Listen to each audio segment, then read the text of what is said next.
Bueno, seguimos entonces con los elementos del contrato de seguros y acá dentro de lo genérico vamos a tener una palabra, uno de los elementos que es el consentimiento.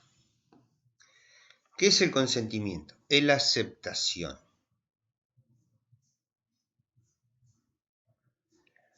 La aceptación normalmente en absolutamente todos los contratos tiene que ser explícita. Esto es, uno tiene que aceptar diciéndolo. Esto tiene, por ejemplo, tiene que pensar en el caso de cuando uno se casa. Le preguntan, ¿usted quiere casarse? Sí, quiero. Tiene que expresar que acepta o que consiente. En el caso del contrato del seguro, no es necesario el consentimiento expreso. Puede ser tácito. ¿Qué significa consentimiento tácito? Significa justamente que no hace falta expresar la aceptación para que el contrato sea válido. Una característica muy particular de los contratos de seguros, y voy a revisar a ver si está puesto en el resumen alguna cosa que tenga que ver, que me haya olvidado, no tiene nada más que eso. Consentimiento. La aceptación por parte de la otra parte. Bien, cuando hablamos de objeto, el objeto del contrato de seguros es siempre el mismo. Es la protección del interés asegurable. Voy a repetirlo,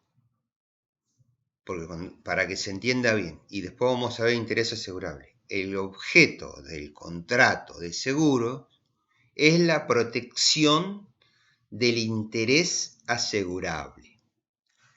No es nunca la protección de la cosa. Después lo vamos a ver. Y por supuesto, dentro de los elementos genéricos del contrato, es la licitud.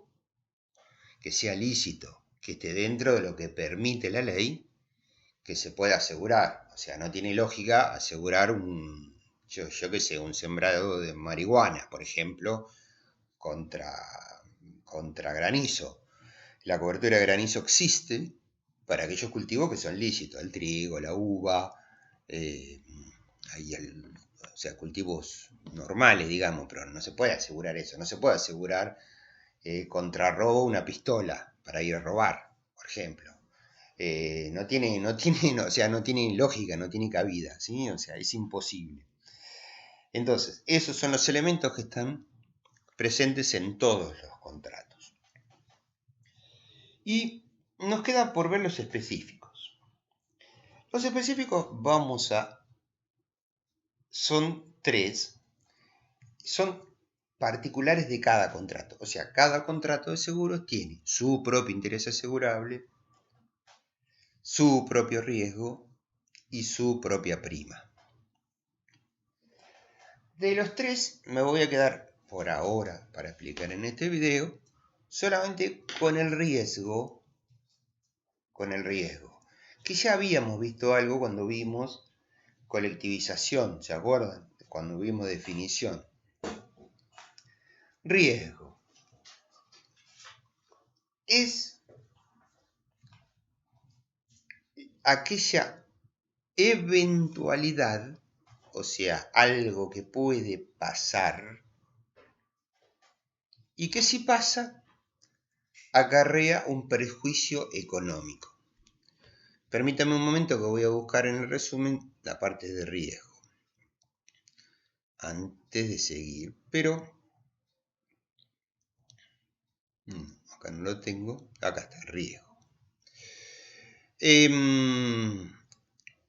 Entonces, dice eventualidad prevista.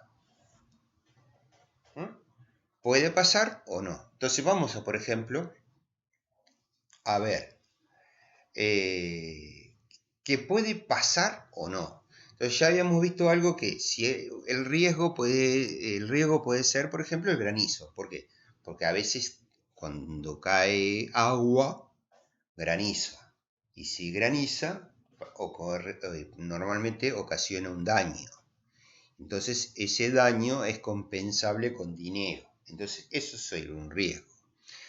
¿La lluvia es un riesgo? No, porque si llueve, llueve, no pasa nada.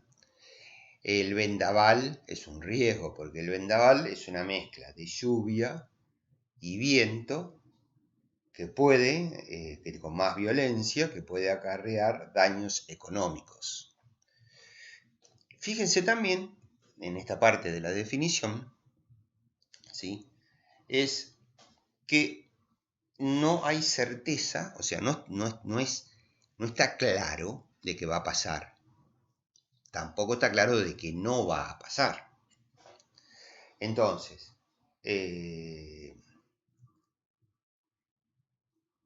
eso, hasta ahí. Por supuesto, si está claro que puede pasar o no pasar, tiene que ser algo del futuro, porque si hay algo que ya pasó, ya sabemos que pasó o que no pasó. Entonces, por lo tanto, no es un riesgo. ¿Se entiende, no? Entonces, por ejemplo, si ayer cayó granizo, el granizo cayó ayer, ¿es un riesgo? No, pues ya pasó. Ya no se puede volver el reloj para atrás. Otro riesgo puede llegar a ser, por ejemplo, un choque de autos. Uno tiene un auto y puede ser que choque. ¿Hay riesgos? Sí, pero en el futuro, si yo rompí mi auto ayer, ya no tengo más riesgo, porque ya el evento pasó. Entonces no puedo reclamar a la compañía de seguros dinero porque ya no había riesgo si tomó la cobertura hoy. Se entiende, ¿no? Entonces, siempre el riesgo tiene que ver con la cuestión de el futuro, aquello que uno puede prever que puede pasar o no puede pasar. Volveré con el tema del riesgo porque no estoy del todo conforme como quedó, pero por ahora cierro el videito.